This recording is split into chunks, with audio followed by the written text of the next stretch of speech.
সময় চেয়েছি আমার পরিবারটাকে কিভাবে ভালো রাখবো। জানো বাবা, আমি কোনো দিন আমার নিজের শরীরের দিকে তাকাইনি। সব সময় আমার পরিবারের কথা ভেবেছি, তোমার কথা ভেবেছি, মায়ের কথা ভেবেছি, ভাইয়ের কথা ভেবেছি, আর ভেবেছি আমার ছোট বোনটির কথা। কিন্তু তোমরা কেউ কখনো আমার কথাটা ভাবনি। ভেবেছে আমার ওই পিচ্চি বোনটা। আচ্ছা মা, শুনেছি সন্তান কষ্টে থাকলে নাকি মায়েরা বুঝতে পারে। কই, তুমি তো কখনো বুঝতে পারোনি আমার কখন মন খারাপ থাকে। কিন্তু আমার ওই পিচ্চি বোনটা ঠিকই বুঝতে পেরেছে। মা, আমি কি আসলে তোমার নিজের সন্তান নাকি কুড়িয়ে পাওয়া সন্তান? জানো মা, আমি যখন প্রবাসী ছিলাম তখন যত টাকা ইনকাম করেছি সব তোমাদেরকে পাঠিয়েছি। আমি নিজের জন্য কিচ্ছু রাখিনি।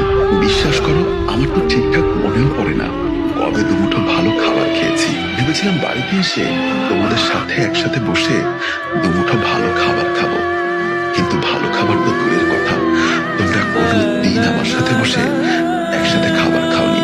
জানো, আমার খুব ইচ্ছা ছিল তোমাদের সবার সাথে বসে খাবো, কিন্তু সেটা আর হলো কই। তোমরা তো আমার খবরই ঠিকঠাক নাওনি। খেয়েছে কি খাইনি সেই খবরটাও নেওনি।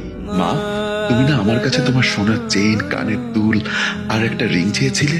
মা, আমি তোমার জন্য সব এনেছি, কিন্তু তোমাকে দেবার মতো সাহস আমার হয়ে ওঠেনি, কারণ তোমরা তো আমাকে কথা বলারই সুযোগ দাওনি। আমার লাগেজে তোমার সব জিনিসপত্র আছে, তুমি নিয়ে নিও। বাবা, তুমি তো আমার নিজের বাবা, তাই না?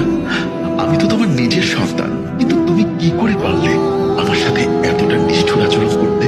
জানো বাবা, আমি তোমাকেও খুব ভালোবাসি, কিন্তু তোমার থেকে কোনো দিন একটুও ভালোবাসা পাইনি।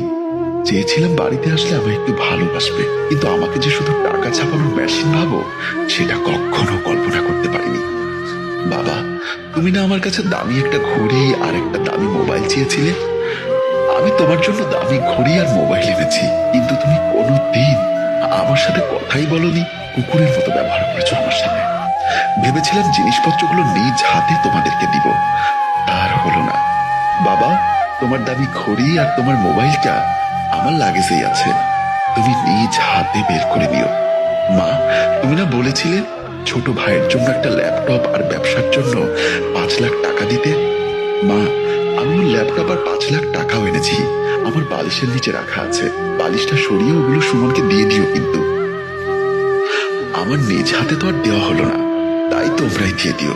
বাবা, তুমি না বলেছিলে আমার ছোট বোনের বিয়ের জন্য ওর সোনার চুড়ি, কানের দুল, হাতের বালা, গলার চেন লাগবে আর 3 লাখ টাকা লাগবে। বাবা, আমি আমার পিচ্চি বোনের জন্য সব এনেছি, লাগেজের উপরে চেনটা খুললেই পেয়ে যাবে। তোমরা ভাবছো আমি দেশে এত টাকা পাঠানোর পরও এত টাকা কি করে নিয়ে আসলাম? জানো মা, আমি দিন রাত 24 ঘন্টা মিলে 20 ঘন্টাই কাজ করতাম, কখনো নিজের শরীরের দিকে তাকাইনি। আর তারই ফলস্বরূপ আমার মাথায় বাসা বাঁধলো ব্রেন টিউমার। জানো, ভালো করে কখনো চিকিৎসা করিনি, ভেবেছিলাম এমনি হয়তো ঠিক হয়ে যাবে, কিন্তু একটা সময় পর ব্যথা সইতে না পেরে ডাক্তার দেখাই, আর তখন ডাক্তার বলে আমার ব্রেন টিউমার।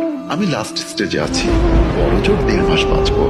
তাই আর কোনো কিছু না ভেবে 24 ঘন্টা কাজ শুরু করি, আর টাকা জমিয়ে তোমাদের সব চাওয়া পূরণ করে দেশে আসি। ভেবেছিলাম মৃত্যুর আগের 15টা দিন তোমাদের সাথে হাসি আনন্দে কাটিয়ে ওপারে চলে যাব, কিন্তু আমি দেশে আসার পর তোমরা যা শুরু করলে তাতে আমার নীরবে একটা ঘরে পড়ে থাকা ছাড়া